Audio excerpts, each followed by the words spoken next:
Magluto ako guys ng ginisang gulay lang na sari-sari.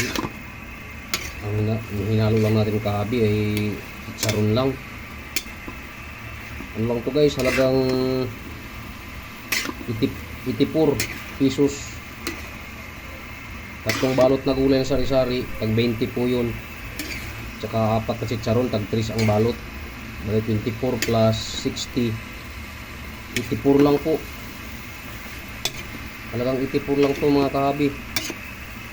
Kung gusto nyo makakain ng gulay na hindi pa abot ng sandaan at nagtitipid po kayo, ito lang gagawin nyo. Kasi yung chicharon, tag 6, yung maliliit na balot, may laman din. Para na rin kayo naghalo ng baboy mga kahabi. Yan guys, oh. Ginisa ko lang yan guys. Ano naman yan. Ang hinalo lang natin dito ay chicharon. Ito pa nga yung mga chicharon yan, oh. Chicharon baboy mga kahabi. Yan, oh. Bali pinunit-punit ko ang chicharon kasi sobrang malalaki. Hindi. Para ka na rin nagulay na yung ginisang gulay na hinaluan mo ng baboy. Diba? Sa halagang 84 pesos mga kahabi. May gulay na tayong sustansya. Gisa lang guys, gisa. Balikan namin kayo mamaya mga gluto na to mga kahabi. Ayun na guys. Oho. Tingnan mo. Ang sarap ng ating gulay mga kahabi. Oh, diba? Meron tayong umagahan guys. Good morning po sa lahat ng followers ni Kahabi. Para-paraan lang po yan guys. Para meron tayong mabitamins na ulam.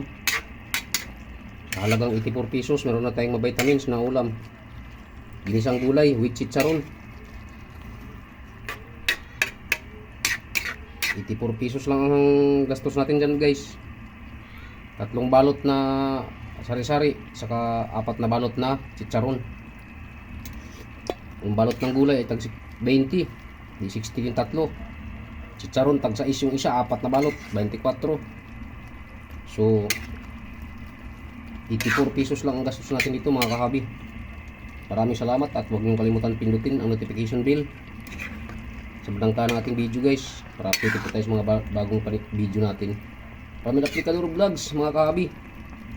Maraming salamat and bye-bye.